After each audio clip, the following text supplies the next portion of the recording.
রাতের আঁধারে কেন কাঁদলেন খলিফা উমর? গভীর রাতে যখন মদিনাবাসী ঘুমে মগ্ন, তখন প্রজাদের খোঁজ নিতে বের হলেন খলিফা। এক অভাবী মহিলার সন্তানদের ক্ষুধার আর্তনাদ শুনে তিনি স্থির থাকতে পারলেন না। যখন তিনি নিজের কাঁধে আটার বস্তা তুলে নিচ্ছিলেন, তখন তার খাদেম আসলাম সাহায্য করতে চাইলে খলিফা বলেছিলেন, হাসরের দিন কি তুমি আমার গুনাহর বোঝা বইতে পারবে?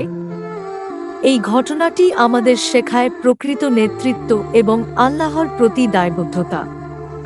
ভিডিওটি শেষ পর্যন্ত দেখুন এবং ইসলামের এই সোনালী ইতিহাস থেকে শিক্ষা নিন। ভিডিওটি ভালো লাগলে লাইক দিন এবং এই ধরনের আরও ভিডিও পেতে আমাদের চ্যানেলটি সাবস্ক্রাইব করুন। মূল গল্প।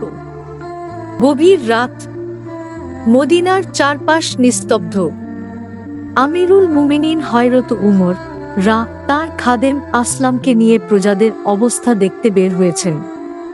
হঠাৎ তিনি মদিনার উপকণ্ঠে একটি তাঁবু দেখতে পেলেন। সেখানে একজন মহিলা উনুনে হাঁড়ি চড়িয়ে বসে আছেন, আর তার ছোট ছোট ছেলেমেয়েরা কান্নাকাটি করছে। উমর কাছে গিয়ে জিজ্ঞেস করলেন, মা, এই বাচ্চারা কাঁদছে কেন? মহিলা উত্তর দিলেন, ওরা ক্ষুধার যন্ত্রণায় কাঁদছে। উমর অবাক হয়ে দেখলেন হাঁড়িতে শুধু পানি আর পাথর টবক করে ফুটছে। তিনি জিজ্ঞেস করলেন, হাঁড়িতে পাথর কেন? মহিলা চোখের পানি মুছে বললেন, আমার ঘরে খাবার নেই।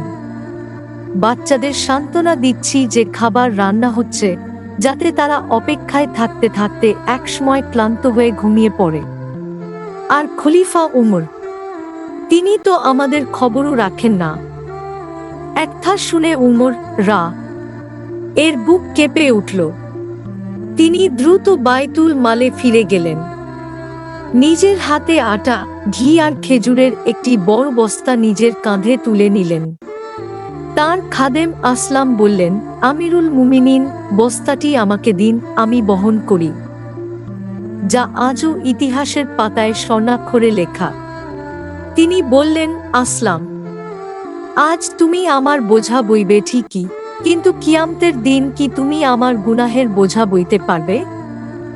উমর নিজেই সেই মহিলার তাঁবুতে গিয়ে খাবার রান্না করে দিলেন। বাচ্চারা যখন তৃপ্তি সহকারে খেয়ে হাসতে শুরু করল, তখন উমর আড়ালে গিয়ে দাঁড়িয়ে কাঁদলেন আর বললেন, আলহামদুলিল্লাহ, এখন ওদের মুখে হাসি ফুটেছে।